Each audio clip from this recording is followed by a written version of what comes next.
नमस्कार, आपण पाहत आहात येवला वृत्त न्यूज मराठी।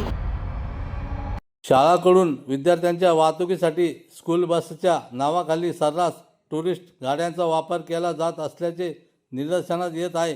विद्यार्थ्यांच्या सुरक्षिततेशी संबंधित हा अत्यंत गंभीर विषय असून अशा वाहनांमधून विद्यार्थ्यांची क्षमतेपेक्षा जास्त संख्या कोंबून वाहतूक केली जात असल्याने त्यांच्या जीवितास धोका निर्माण होण्याची शक्यता आहे।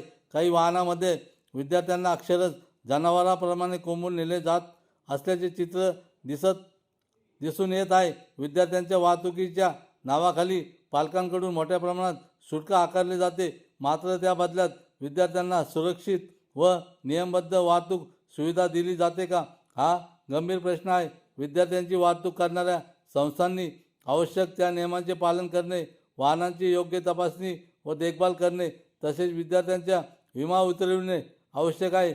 त्यामुळे संबंधित विद्यार्थ्यांनी विद्यार्थ्यांचा विमा उतरवला आहे का, वाहनांना आवश्यक परवानगी व फिटनेस प्रमाणपत्र आहे का, तसेच क्षमतेपेक्षा अधिक विद्यार्थ्यांची वाहतूक केली जात आहे का याची सखोल चौकशी RTO प्रशासन करणार का। नाशिक जिल्ह्यातील अनेक शैक्षणिक संस्थांमध्ये स्कूल बसच्या नावाखाली टुरिस्ट गाड्यांचा वापर होत असल्याची शक्यता आहे।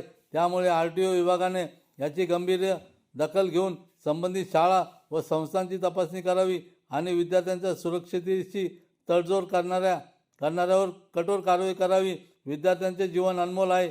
नियमांचे उल्लंघन करून त्यांच्या जीवाशी खेळ करण्याचा अधिकार कोणालाही नाही।